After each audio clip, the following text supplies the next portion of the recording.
Good evening, everyone. Thank you so much for joining us. We're going to pause for just a moment at the start here to let folks call in and get their audio set up and log into the webinar as everyone needs to do with Zoom these days. So bear with us for just a moment as we make sure people can get in from the waiting room and connect to audio properly.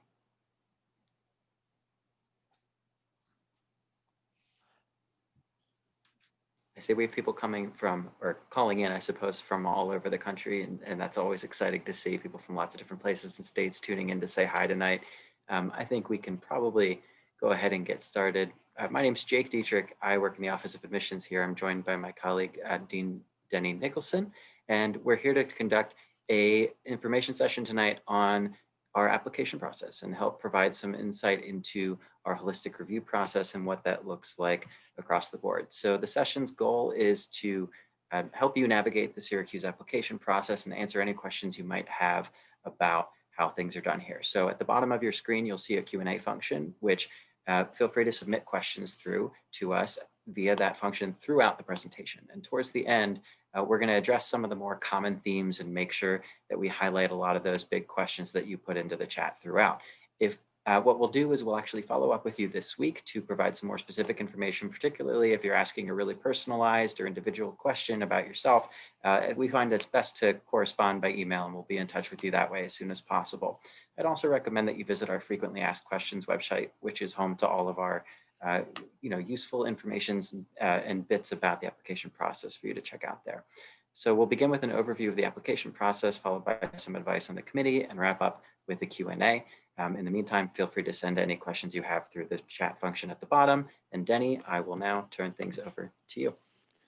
Thanks, Jake, and greetings, friends. We're delighted to have all of you with us. This is our third application workshop session, so we are back by popular demand. We've had thousands of participants over the first two, and excited to have a big group again this evening. It just shows the importance of offering such a workshop with all that's going on in the world and the anxiety surrounding the college admission process that I hope in some way, shape, or form I'm able to alleviate some of that anxiety that our prospective students and their parents are experiencing. So I plan to speak for about 20 minutes, give you an overview, some thoughts, some tips, some guidance about how we go about the process at Syracuse University in terms of applications. And then we're going to save the remainder of our time for Q&A, where I'll get Jake back on and he'll kind of moderate the questions, and we'll do some Q&A. So I'm looking forward to that.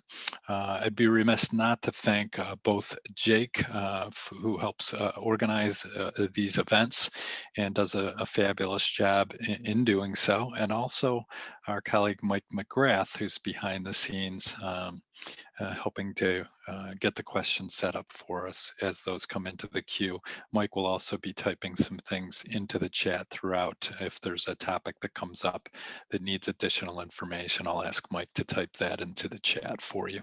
So looking forward to spending some time with all of you. And with that said, let's get started about the application process at Syracuse. At Syracuse, we have really three options for application. That is early decision, early decision 2, and regular decision. So by early decision and early decision 2, we are referring to a binding program whereby if admitted to Syracuse University and admitted into your first choice college within the university, and I'll get to that in just a few minutes, if that's the case and you receive your financial aid award, of course, at that point you bind yourself to Syracuse University and withdraw applications that you might have on file at any other institutions. The early decision deadline has passed. That was November 15th. However, we offer early decision 2, and that deadline is January 1st. And so for those students who might be out there in the audience that did in fact apply early decision, the November 15th deadline, you should expect to hear back from us before the first of the year. For those of you who are applying early decision 2, you should expect to hear from us by February 1st or so. And then those who are applying for regular decision is a January 1st deadline as well. Regular decision is a non-binding program, and you will have until May 1st to make your decision as to where you'd like to attend a college or university. And we will notify you of admission for regular decision, typically in mid-March. If you're contemplating early decision 2, that deadline is looming, of course, as we mentioned, with January 1. Be sure to complete the early decision agreement and the form. And if you're contemplating early decision 2 and you have some questions about that, this week happens to kick off our ED2 Meet with a Counselor program. So each evening, 6 until 8 p.m. Eastern Standard Time, you'll have an opportunity to chat for 15 minutes with one of our counselors to answer remaining questions about early decision 2. So feel free to take advantage of that. I'll ask Mike to type into the chat the registration for one of those meetings, and you can sign up for a time. And we'd be delighted to answer your specific questions this week. When you apply to Syracuse University on the Common Application, which is the only application that we accept at Syracuse in our admission process, you are required to pick one of our 10 schools and colleges.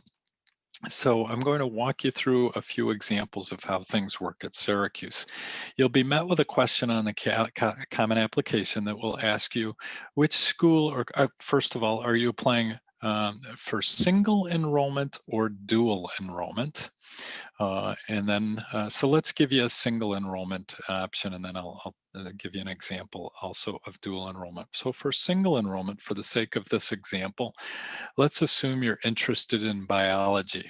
And that's really your only academic interest at this point. You've decided you're going to apply that way. And therefore, because you have one interest, you are going to apply single enrollment. And then it will ask you, to which school or college would you like to apply?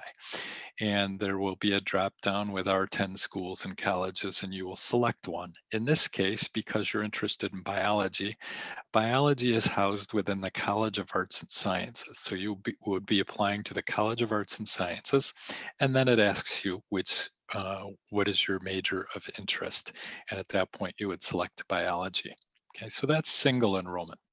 Back to that first question, are you applying single enrollment or dual enrollment? In this example, let's say you have more than one interest. Not only are you interested in biology, but you're also interested in the business school. Perhaps you want to get a second major in marketing because you'd like to work in the pharmaceutical industry, for example, and combining the science and the marketing and business aspect you think is a great combination. So therefore, you decide to apply for dual enrollment, which in essence, you're applying for admission into 2 schools and colleges and going for 2 different majors. And in that case, you would select first school or college, College of Arts and Sciences with a major in biology, and your second school for the dual program would be the Whitman School of Management, as an example, for a marketing major, and therefore you've applied for both schools or colleges within the university. Hope that makes sense to everyone in the audience. There is another question on the application. We have first choice, second choice, and Syracuse pick. So when you apply for a school or college, you'll list your first choice. Let's assume it's biology, arts, and sciences for this example. But by chance, perhaps the committee's not comfortable with admission into arts and sciences biology in this particular case. We ask students to list a second choice school or college if they're interested. And it's a nice, I would strongly suggest that you do list a second choice. Give yourself every opportunity for admission to the university. And in this case, let's say you decide your second choice is the Falk College of Sport and Human Dynamics for a major in public health. And then there will be a third question, which is called Syracuse University Pick. And basically what that implies is that if you're not admitted into your first choice or your second choice, by selecting Syracuse University PIC, that allows our admission committee, by virtue of reading your application materials, to determine if we think you might be a good fit in one of our other schools or colleges, and we'll consider you for admission in other schools and colleges. So my advice is to give yourself every option. I understand some of you may have one major in mind and one school or college in mind, and if not admitted, you're not interested in Syracuse. I certainly understand that, and you're not forced to list more than one school or college.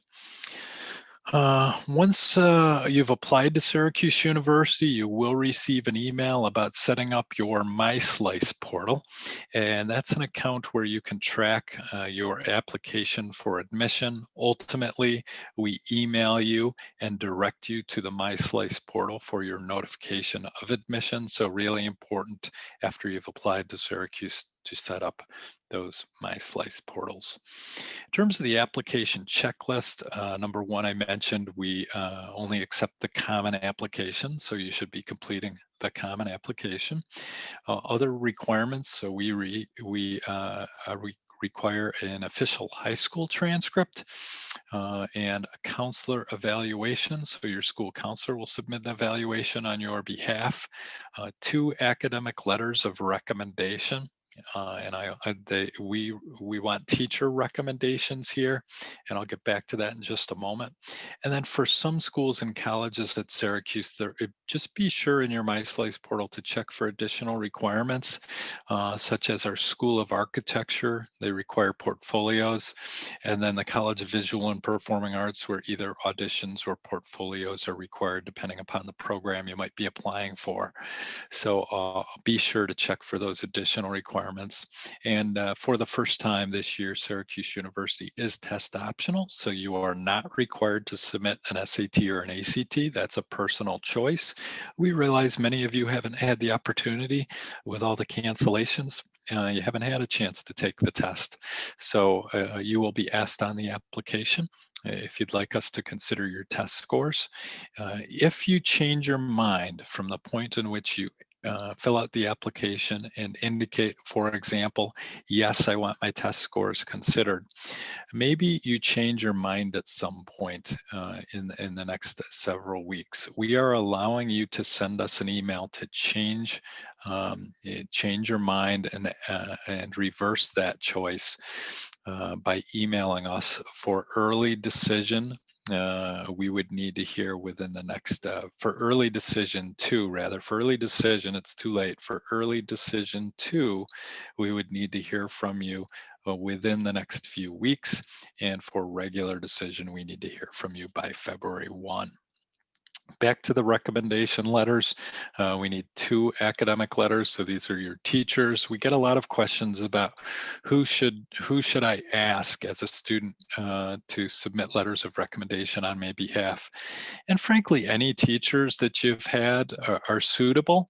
If I had to make a personal, if I had to offer some advice here, one thing you might consider is a teacher that perhaps knows you not only as having you as a student in his or her class, but also some interaction outside the classroom. Perhaps you served on the yearbook committee and one of your teachers also happened to be responsible for overseeing the group that works for the yearbook and was able to get to know you in a different capacity.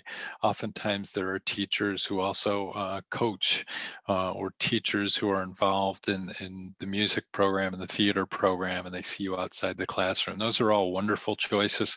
Again, no pressure to do that, but they tend to have a little bit more perspective than just having you in the classroom.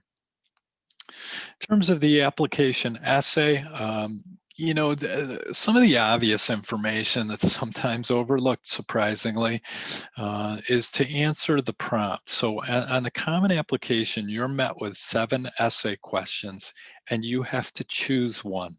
You do not write 7 essays, you only do one. You need to be clear about that.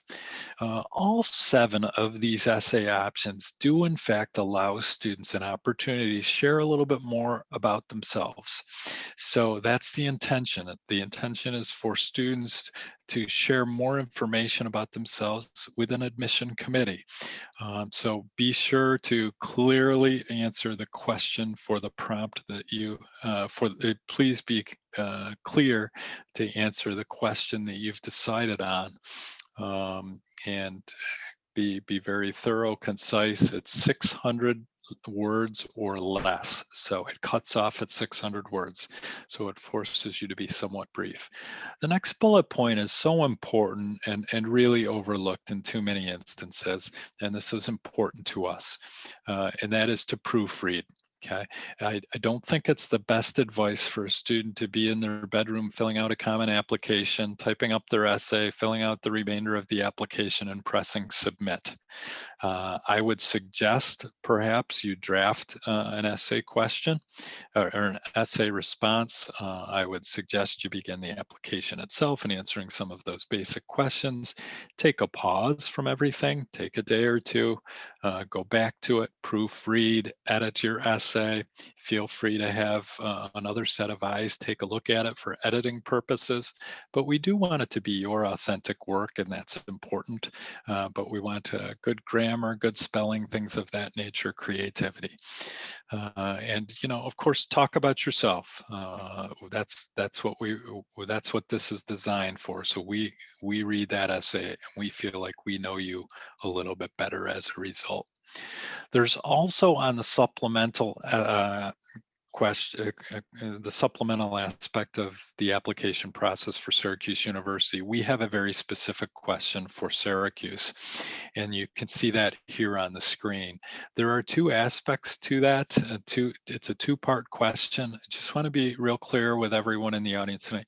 Spend some time on this and make sure that you have answered both aspects of the question, or respond to both questions rather within that. And also understand, you can see at the bottom here, it's a maximum of 250 words. So we're not asking for a long drawn out essay, but rather it's a short answer sample. So we look forward to reading those.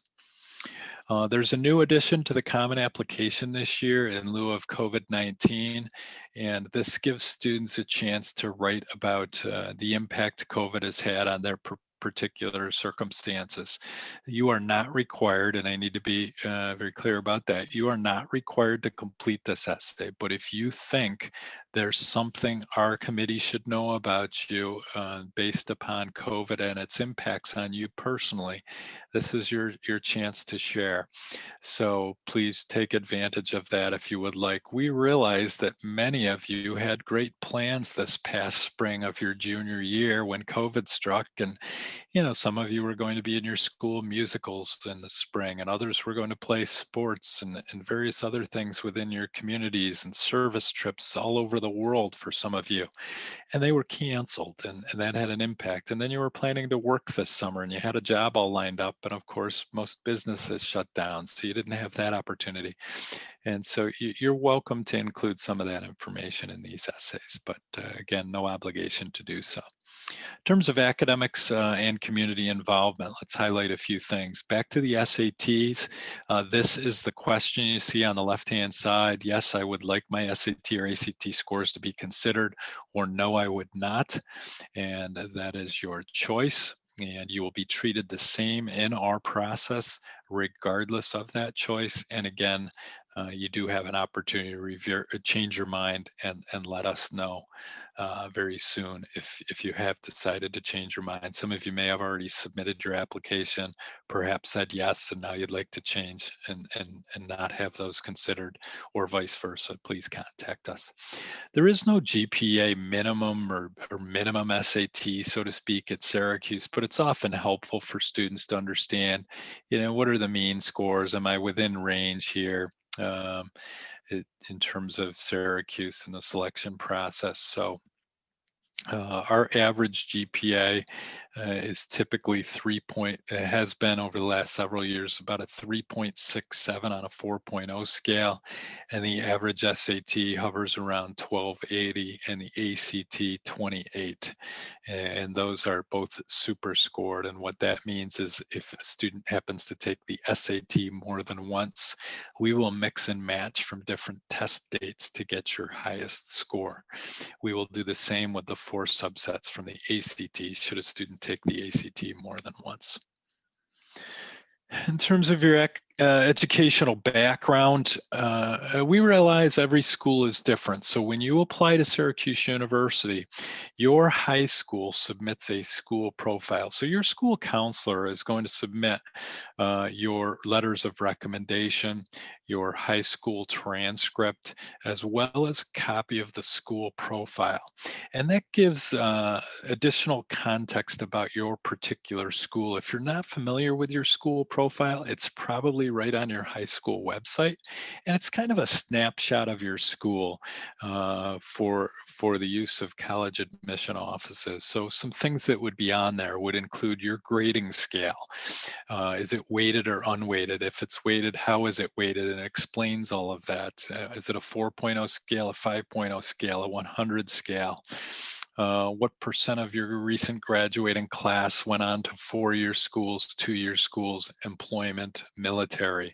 What types of courses are offered at your school? APs, IBs, honors courses, college credit courses, none of the above, things of that nature. Really helpful for us, especially helpful this year as we're in a test optional environment. We are spending a lot of our review time looking at the courses that were available to students at their high schools and what did they elect to take. No student is penalized if the schools do not offer highly advanced courses like APs or IBs. You're on an even playing field. You are viewed based upon what's available at your school and what courses you elected to take within that environment. And then, in terms of the recommendation letters, these are extremely helpful for so many of our applicants to Syracuse. They, again, give us extra context in terms of your achievements, not only in the classroom, but some of those accomplishments outside the classroom that the teachers are familiar with. And they can talk a little bit about your personality and your desire to learn and things of that nature. So really helpful. And then also an interview is a wonderful way to personalize your application. We are nearing the finish line on interviews. These are offered for current high school seniors. Juniors, you'll have to wait until sometime after the 4th of July when we typically begin interviewing rising seniors. So if you're a junior in the audience, just hang tight on that one. If you're a senior and you have not interviewed, we typically shut that off around the 15th or so of December. So we're near that cutoff here. We may extend for a few more days, but there will be some limited opportunities for interviews. And if you're interested, encourage you to go right to our website and sign up and stay tuned. At this point, it could be full or it may be full within the next day or two. And just check back a few times as we may add a few additional spaces over the next week. In terms of the selection process itself, we will receive somewhere around 35,000 applications, and we typically enroll a first-year class of 3,600 first-year students. And let's see, some of our colleges, understand that some of our colleges are more selective than others, right? So many of you are familiar with our nationally ranked Newhouse School of Communication, annually a top 5 program, as well as the Architecture School, annually a top 5 program. The Whitman School of Business, Whitman School of Management, rather, also very selective. So there's different criteria used depending upon the school or college you're applying to.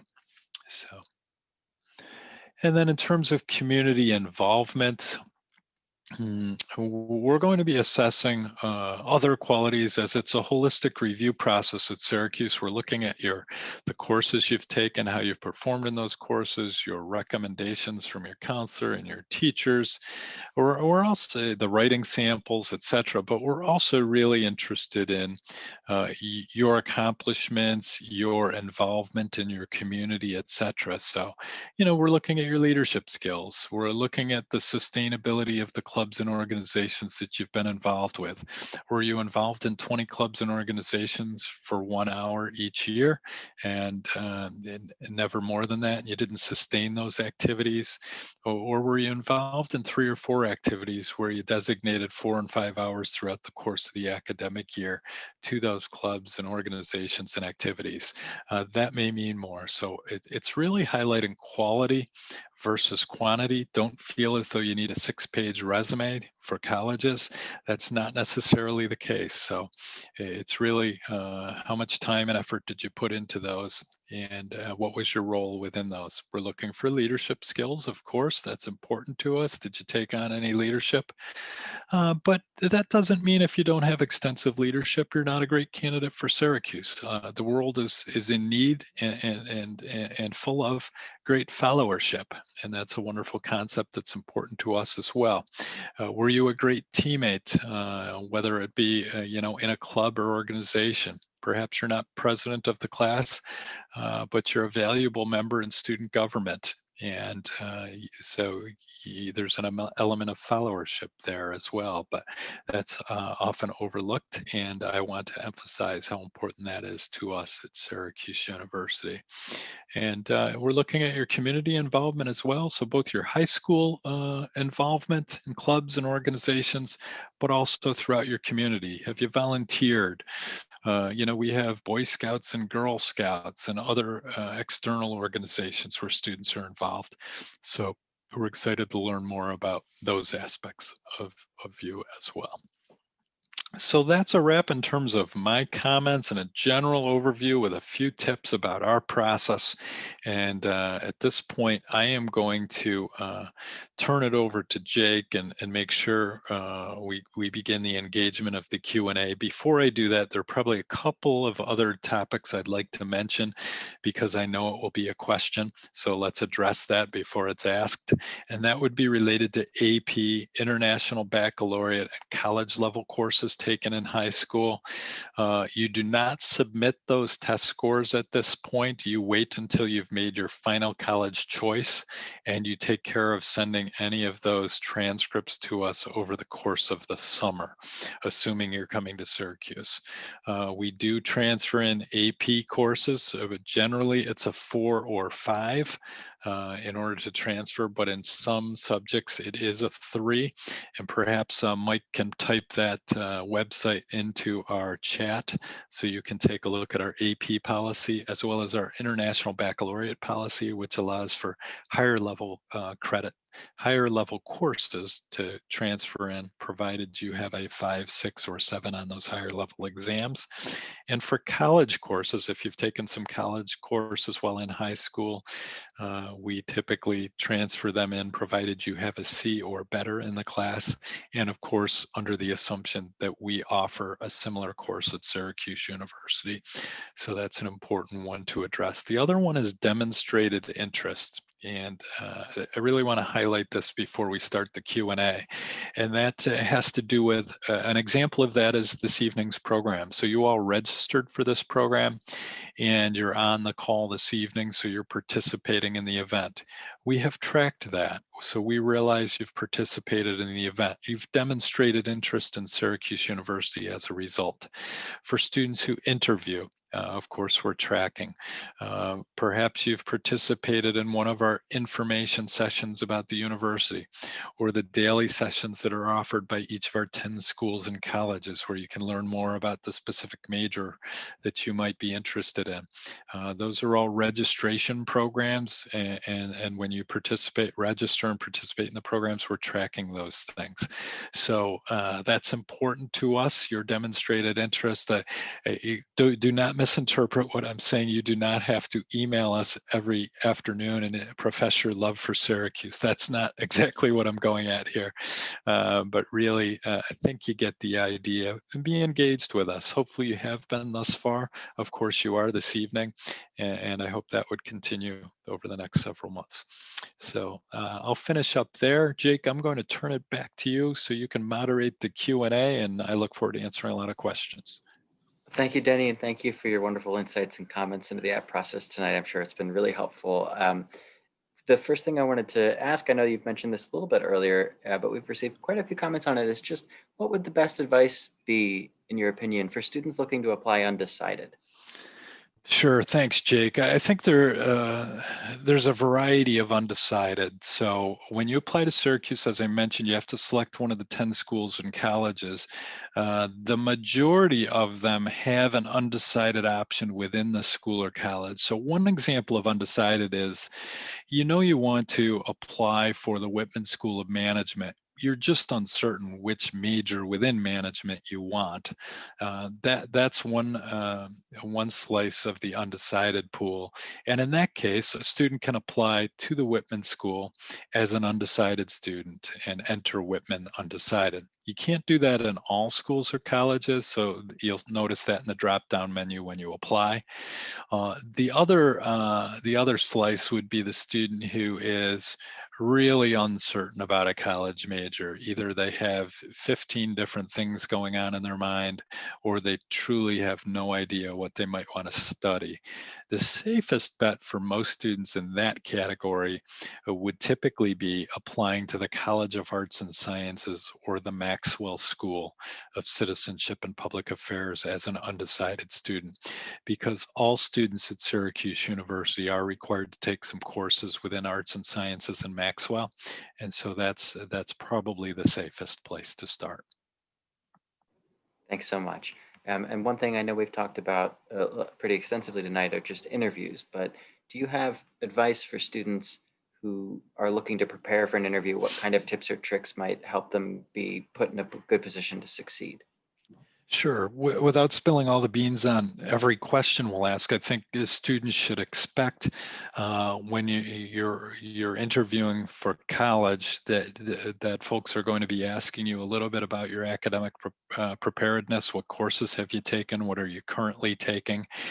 Things that we've talked about tonight. What clubs, organizations have you been involved with, and in what capacity? Or have you had any employment over the years? What makes you unique as a student? Why should a university select you? Those are some things a student should really be prepared to answer. Of course, why are you interested in a particular university when you apply? So I think those are some things that will help. I think it helps sometimes to practice in the mirror, practice with a parent, practice with a friend, expecting some of those basic questions that I've talked about. And we'll ask you other questions as well, but there's a common thread, I think, of questions that are typically going to be asked of you during an admission interview. Thank you so much. I'd like to note too, I apologize for not mentioning this earlier, interviews are not mandatory, but we do highly encourage them, and they're a really great way to personalize your application. Another great way that we've seen in the past is students will send in portfolios or examples of their art or writing. Denny, what role can a portfolio or kind of unrequired document play in review? If a student, say, wanted to apply to Newhouse, which does not require a portfolio, could students still send things in? Students can send them in. Typically for the non-portfolio and audition programs, we don't spend much time in review in those areas, Jake, but those portfolios and auditions are extremely important for our students applying to the architecture school, as well as visual and performing arts. That plays a major role in the consideration for admission in those particular schools. Thanks so much. And just moving back towards early and regular decision, other than the binding commitment, what would you say are some of the major differences between those two application methods? Sure. The sheer numbers. So in early decision, it's a much smaller pool. We generally fill about a third of the class, 1,000 or so seats we fill through the early decision process, but you're not competing with nearly as many candidates for those spaces in early decision. So in addition, our early decision admission rate is typically 5 to 10 percentage points higher than it is during regular decision. And those students are able to finish their process and know where they're going to school, oftentimes by the 1st of January. While many of their classmates will be trying to determine all the way up until the 1st of May where they would like to go. So I think, a few of the benefits I just highlighted for early decision. So. Thanks so much. And this is another question we've gotten a few times tonight. What role might hobbies, not formal commitments such as to a school club or organization, but just hobbies play in an application review? Jake, say that one more time. I missed part of that. Sorry. Oh, absolutely. Wondering what role in an application review hobbies might play, such as if a student likes to play guitar but isn't part of the formal band at school. Is that Got something that we would consider? Gotcha. Thanks so much, Jake. Yes, very important. So, one of the things we try to uncover through this holistic review process are your passions. And that often comes out, as Jake mentioned, interviews are optional. We encourage you to take advantage of that option because that's often where those passions come out, where we could talk about guitar, right? And learn more about your special talents and the uniqueness of what you do. And that might lead to a discussion about the many clubs and organizations at Syracuse or the impact you might have as someone who plays a musical instrument, and talk about the opportunities that we have available at Syracuse. So really important that you share as much as you can about yourself, including those hobbies and passions that might be unique to you. And just on that note, this I know is not a question with an easy or obvious answer, but is it better for a student to do, say, one activity for 5 hours a week or 5 activities for 1 hour a week each? Yeah, thanks, Jake. I think there's some balance there that I tried to highlight in my answer. What we're not as excited about is probably the best way to approach this. We're not as excited about a student who's who lists 15 clubs and activities on their resume and has simply been engaged for 1 hour throughout the academic year for each of those clubs and activities. We're not all that excited about a student who's doing that.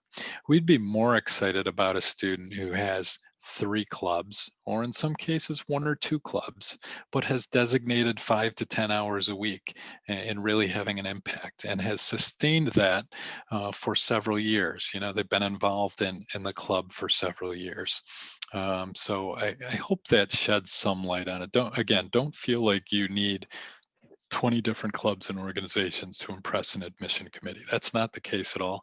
And no one should feel as though they have to be the captain of 3 sports and the lead in the school play. All that's great and leadership's wonderful, but there's also that element of being engaged and being a great member of a club or a team. Thanks, Denny. I want to shift gears a little bit and talk just a bit more about the application plan, such as early and regular decision. Specifically with decisions, do you know when we might begin to notify early and regular applicants of their notification? Yeah, our early decision students should be hearing before the 1st of January. For the early decision 2 candidates, hopefully by February 1st, that's our plan. And then for regular decision, our notification will typically go out in different rounds, beginning around the 15th or so of April through the end of, 15th or so of March, uh, and going throughout right up to the 1st of April or so. Thanks so much. And I know we talked extensively about applying undecided and how to navigate that process, but for students with, say, 2 key interests, and they can't decide if they want to put one first and the other second, or how that's going to work, what's the best way to really tell us, like, these are both big focuses for me? Sure. There's opportunity to email us. There's opportunity in your essays to share information about your academic passions where you can indicate more than one interest. But unfortunately, at some point, you do have to make a critical choice as to which one you'd like to list on your application. Uh, in some cases, there is the dual option. We do not offer dual combinations with all of the schools and colleges, so you'll see what's available to you on the dropdown on the application. But ultimately, you have to make a decision in many cases where you can only pick one, and you should pick the one that at this moment in time is of most interest to you, and list the other one as your second choice school or college. And don't be so consumed about which one you think you have a better chance of being admitted to, but rather what you're most passionate about right now. Because the only guarantee when you're admitted to Syracuse is that you're admitted into that particular school or college. There's no guarantee that you'll actually at some point be able to get into another school or college. And that's a nice segue into what we call, and is probably one of the questions that's being asked, Jake, so I'll address it now. It's called Intra-University Transfer. For the student who arrives at Syracuse in one school or college and then decides they've had a change of heart, they'd like to pursue a major in a different school or college. That's called Intra-University Transfer. You have to apply for it after you're at Syracuse University, in some cases after one semester, in some cases after a full year. Perhaps Mike can put a link in the chat about intra-university transfer. The requirements are different from school and college to school and college within the university. We also have some students who arrive at Syracuse in one school or college with a major and then decide they'd like to pick up a second major, either within the same school or college or in another school or college, and they can apply for a second major. And that's very common at Syracuse. So we have close to 50% of our students, in fact, who pursue more than one major. And included in that would be students who pursue a major minor, a major in two minors, major in three minors in some cases, double majors with a minor. We've had triple majors. We had a quadruple major graduate last year. So a lot of things are in play. Wanted to make sure everyone gets that message about the level of diversity and interdisciplinarity of the curriculum at Syracuse.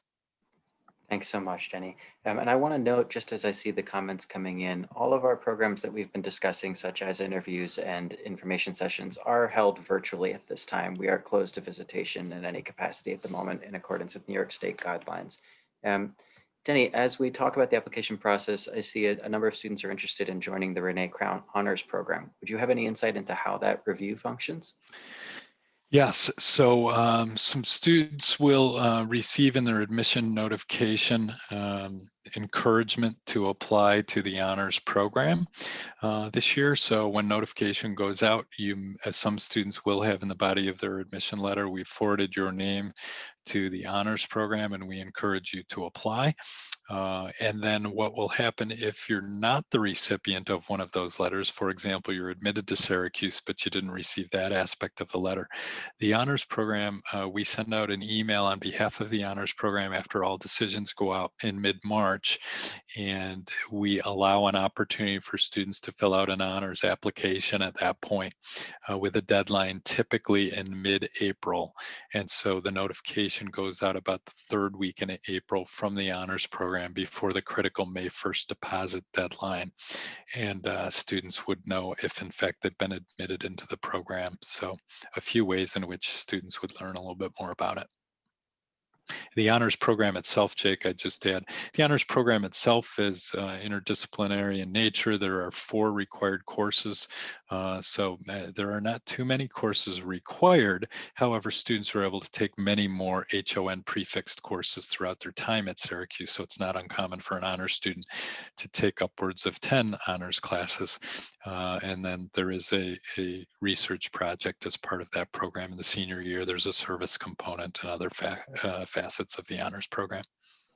Thanks so much, Jenny. And we just have time for 1 or 2 more questions. Before we get to that point, I'd like to note that if you asked a very specific question or something that we haven't had a chance to talk about in detail yet tonight, we will be following up with you this week by email, and we'll get in touch with you that way. So please keep an eye on your inbox. Jenny, are students automatically considered for scholarships when they apply? How does that process function? Yes, every applicant to Syracuse is going to be reviewed not only for admission to Syracuse University, but also for merit scholarship. And notification of all merit scholarships would be in the body of the admission notification. So we review those. We review them one time only. We do not reconsider them at a later date. So you know, if it's not in your admission letter, you did not receive a merit award, but you would refer to your financial aid.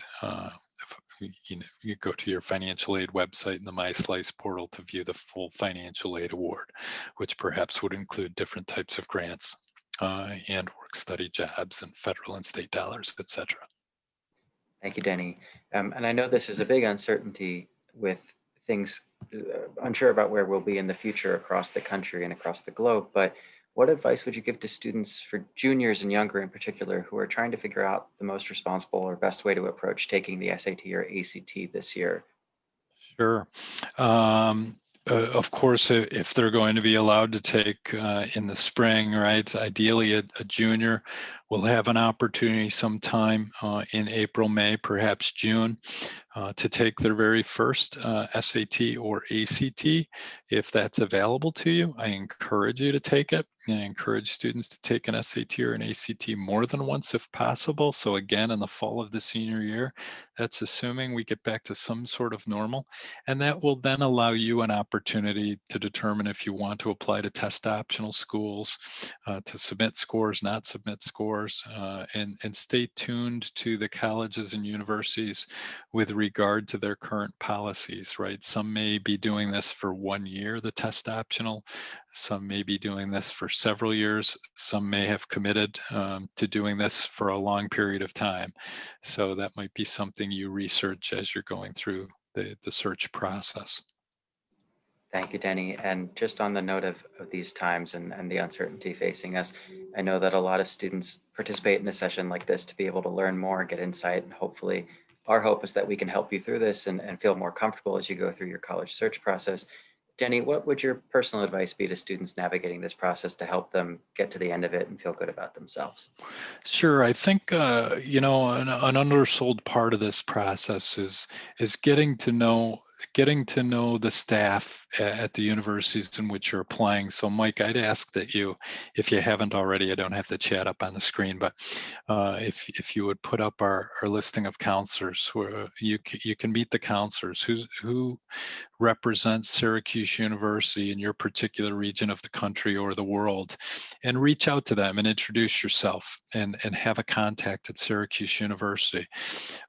We're your friends and your stewards in this process in many ways and can offer insight. So in many cases, we're the ones reading that application when it first arrives at the university. So make a connection.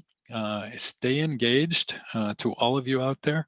Stay engaged with us with our various virtual programs. The university's really done a terrific job with virtual programs and offering you a wide variety. So take advantage of that and stay involved with us. And you have a lot of friends at Syracuse, and I mean that sincerely. Reach out to me at any point if I can be of assistance to you. Shoot me an email, I'll get right back to you. And I would urge you to do the same uh, with any of our staff members, and Mike will share that link for you. You'll see our pictures and our contact information right there. Thank you so much, Jenny. I really appreciate your time tonight and your advice throughout this process. And to all of our viewers, we really appreciate you taking the time to ask questions and engage with us on this platform. And we look forward to continuing the conversation. So please feel free to reach out to any of the contact informations or staff members listed throughout the chat so far tonight. On that note, we will wrap up. Thank you once more to Denny and to Mike, who's been helping behind the scenes to make this whole thing work seamlessly, and to you for participating and joining us. Good night, all. Thanks, Jake. Thanks, everyone.